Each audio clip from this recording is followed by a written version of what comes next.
안녕하세요. 행복한 꿈쟁이 김수영입니다. 오늘은 우리가 해외여행을 갈 때 가장 중요한 곳이죠. 바로 숙소, 호텔, 그리고 뭐 게스트하우스 또는 호스텔, 그리고 에어비앤비, 마지막으로 카우치 서핑의 장단점에 대해서 한번 비교해 보도록 할게요.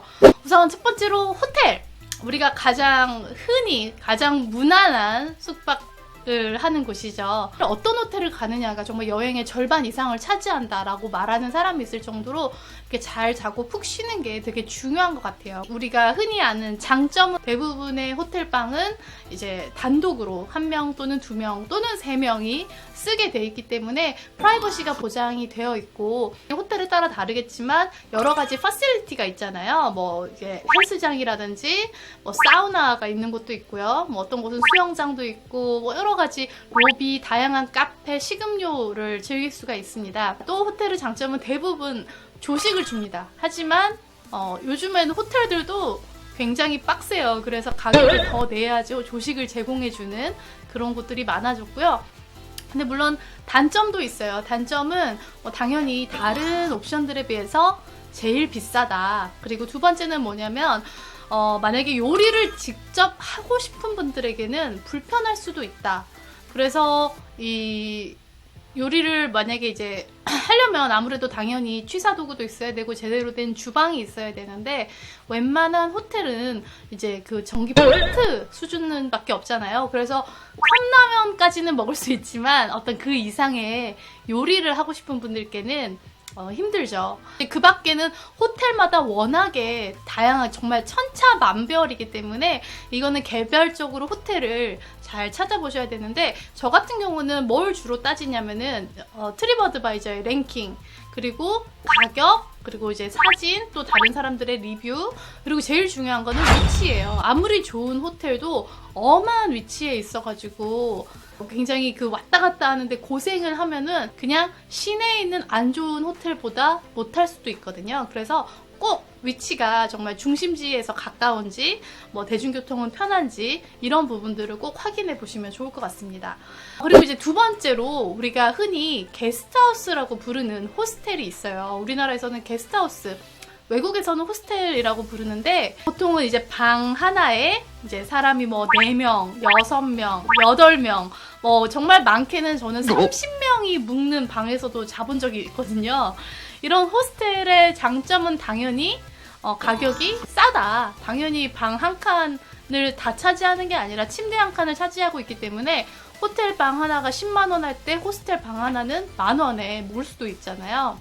그리고 또 장점은 뭐냐면은 요리를 하는 공간이라든지 라운지 같은 곳에서 나 같은 다른 어떤 배낭여행객들을 만날 기회가 굉장히 많습니다. 그래서 저도 20대 때는 호스텔을 정말 좋아했어요. 그래서 그 호스텔에서 만났던 친구들도 굉장히 많고, 그 호스텔에서 만난 친구들과 현지 당일치기 투어 같은 거를 같이 어레인지해서 다녔던 경험들도 굉장히 많이 있었거든요. 반대로 안 좋은 점은 뭐냐면, 당연히 첫 번째로 프라이버시가 없어요. 어떤 뭐 호스텔마다 다르겠지만 방에 이제 여자들끼리만 있는 방도 있고 남자들끼리만 있는 방도 있는 반면에 남자 여자가 섞여 있는 뭐 그런 곳들도 굉장히 많거든요. 그런데 막 남자들은 우통 벗고 막 다니고 팬티바람으로 다니고, 여자들도 그냥 속옷만 입고 돌아다니는 여자들도 굉장히 많아요. 그리고 보통 화장실이 공용이기 때문에 뭐 그나마 그 안에 방을 같이 쓰는 사람들과 공유하는 정도면 그나마 괜찮은데, 아예 한 층에 하나의 그 화장실과 샤워실이 있어서 그 막 세면도구를 들고 다니면서 씻어야 되는 경우도 있거든요. 여러모로 불편하고, 또 이제 그 안전의 문제도 있어요. 이게 아무래도 남들하고 같이 있는 공간이다 보니까 내 소지품, 중요한 물건들을 이게 뭐 누가 훔쳐갈 수도 있는 거고, 좀 잘 시설이 잘 된 호스텔 같은 경우는 락커를 이렇게 다 이렇게 구비를 해놓은 경우가 굉장히 많아요. 그리고 이제 호스텔 같은 경우는 조식을 안 주는 경우도 많습니다.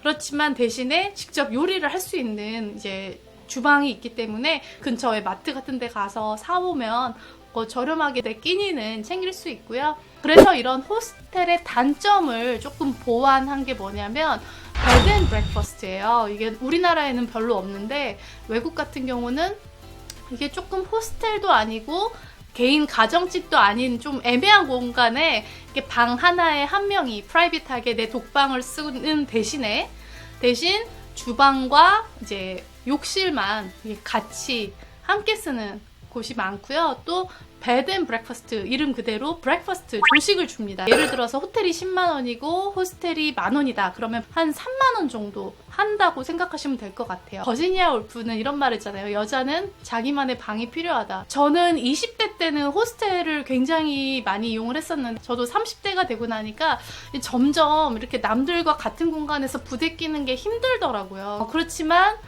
다른 여행객들을 만나고 싶다 하는 경우에는 호스텔에 가서 돈을 좀 더 주고 독방에서 자거나, 그래서 공용 공간을 함께 쓰거나 아니면 베드 앤 브렉퍼스트를 가는 그런 경우들도 많고요. 그 다음으로 요즘에 많이 하시는 에어비앤비가 있죠. 에어비앤비는 뭐 아시다시피 일반인들이 사는 집이죠. 그런 곳을 빌려서 집 하나를 통째로 또는 방 하나를 호텔보다 조금 더 저렴하게 또는 호텔보다 비싸지만 좀 더 특색 있는 곳에서 더 편안하게 생활할 수 있다는 장점이 있는데, 어떤 분들에게 추천을 하냐면 좀 많이 다니시는 분들 있잖아요. 한 명, 두 명이 아니고 진짜 뭐 대여섯 명 뭐 이렇게 그룹으로 다니시는 분들 같은 경우는 이제 아예 이렇게 집을 하나 빌려서 생활하면 편하죠. 제가 아는 분도 실제로 60대 여자분 4명이서 세계 일주를 다니시는 분들이 있어요. 은퇴하신 우리 어머님 세대들인데 외국 음식이 잘 안 맞으시니까 그분들은 늘 에어비앤비를 빌려서 하루에 최소 2끼를 그 숙소에서 한국식으로 해먹고 한 끼만 밖에서 사 먹는다라는 원칙을 세워놓고 막 이렇게 된장, 고추장 다 싸가지고 다니면서 요리도 하고 그렇게 여행을 하시는 분도 있더라고요. 샌프란시스코라든지 시카고 같은 곳은 너무 비싸요. 호텔이 30만 원부터 시작을 하거든요. 웬만한 데는.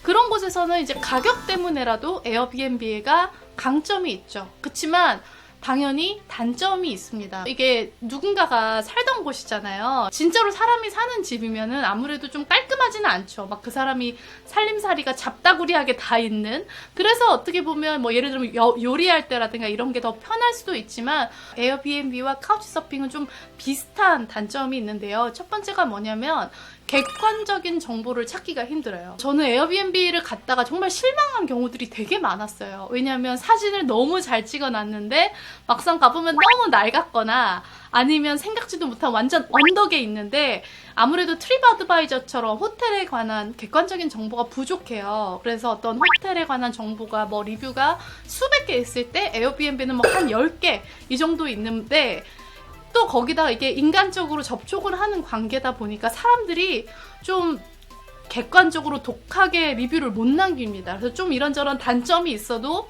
그런 거를 언급을 잘 안 해줘요. 저 같아도 그래요. 저도 이 집에서 이 주인하고 인사를 다 나누고 했는데 나쁜 리뷰를 남긴다는 게 조금 미안하고 그렇더라고요. 그치만 분명히 알아야 되는데 그래도 용기를 내서 조금 안 좋은 리뷰를 남기면 그 사람도 저에 대해서 나쁜 리뷰를 남길 수가 있거든요. 이거는 카우치서핑도 마찬가지인데 그런 점들 때문에 좀 더 정보가 투명하지 않다 이런 생각이 들어요. 그리고 이제 카우치서핑 같은 경우는 보통 이제 자기 집에 빈 방이 있거나 아니면 소파에서 이렇게 무료로 여행객에게 제공해주는 케이스잖아요. 그래서 저도 2011년대 드림 파노라마 할 때는 카우치서핑을 몇 번 해봤는데 이거는 정말 집들이 천차만별이에요. 어떤 집은 진짜 무슨 대궐 같은 집에 메이드가 서빙을 해주는 그런 집이 있는 반면에 원룸 같은데 이미 2명이 살고 있는데 거기에 또 한 구석에서 자야 되는 뭐 그런 경우도 있고 집집마다 너무너무 다양하고 또 교통 뭐 이렇게 위치나 이런 것들이 뭐 당연히 다 좋지는 않죠. 근데 가장 큰 장점이자 단점은 바로 사람입니다. 카우치서핑을 하면 정말 현지인의 삶을 경험하는 거잖아요. 좋은 의도에서 무료로 이렇게 숙소를 제공해주는 사람들이기 때문에 대체적으로 굉장히 열려있고 마인드가 좋은 사람들인 경우가 되게 많아요. 그리고 그들이 이제 현지에 좋은 곳도 많이 데려가주고 뭐 친구들도 소개해주고 정말 좋은 경험을 할 수 있어서 저 역시도 카우치서핑을 통해서 만난 좋은 정말 평생 친구들도 많거든요. 그런데 한 10번에 한두 번 정도는 꼭 이상한 사람들도 분명히 있습니다. 그래서 물론 저도 아무나 만나지는 않아요. 대부분 다른 사람이 남긴 그 리뷰를 보고 그 사람을 만나는 편이에요. 하지만 평이 좋았는데도 뭐 이렇게 굉장히 찝쩍거린다든지 아니면 뭐 무리한 요구를 한다거나 막 이런저런 이유로 사람을 불편하게 한다거나 조금 그랬던 사람들이 적잖이 있었거든요. 그래서 이게 에어비앤비랑 마찬가지로 사실 이렇게 사람이 만나고 특히나 나에게 호의를 베풀어준 사람한테 나쁜 리뷰를 남긴다는 게 쉽지가 않거든요. 그래서 리뷰가 아무리 다 좋다고 해도 그거는 뭐 사람을 100% 믿을 수는 없으니까 조금 조심할 필요는 있을 것 같고요. 예전에 영국에서 홍콩 여자가 카우치 서핑을 하러 갔다가 이 남자 호스트한테 성폭행을 당하고 살해를 당한 사건도 있었어요. 그래서 물론 이런 사건이 흔하지는 않지만 이렇게 있을 수 있는 일이기 때문에 특히 여성분들 같은 경우는 조금 조심할 필요가 있다. 기왕이면은 남자 호스트보다는 여자 호스트가 있는 집, 그리고 뭐 부부도 저는 못 믿는 것 같아요. 그래서 아예 가족, 정말 가족이 있는 집이라면은 괜찮다고 생각을 합니다. 그렇지만 저는 이제 카우치 서핑을 하다 보니까 더 이상은 굳이 하지 않게 돼요. 어떻게 보면 남의 집 생활인데 서로 이렇게 계속 마주치다 보면은 분명히 불편한 게 있거든요. 그들이 나를 신경을 써줘야 되니까 그만큼 나도 더 마음을 써줘야 되고 하는 그런 관계가 늘 뭐 유쾌한 것만은 아니기 때문에 그냥 호텔에서 묵고 그런 모임들을 참석해서 그냥 친구들을 밖에서 만나는 편입니다. 그 밖에도 캠핑도 있죠. 북유럽이나 이런 미국 같은 경우는 캠핑장이 또 잘 돼 있잖아요. 그래서 렌트카를 해서 캠핑을 하면 당연히 돈도 아주 싸고 대자연 속에서 음식도 해먹고 좋은 추억도 많이 만들 수 있는데 뭐 한 가지 문제가 있다면 대부분의 캠핑장은 도심에서 굉장히 멀어요. 그렇기 때문에 좀 짧은 시간 여행하시는 분들, 만약에 차를 운전할 만한 그런 상황이 안 되는 분들에겐 당연히 추천해드리지는 않고요.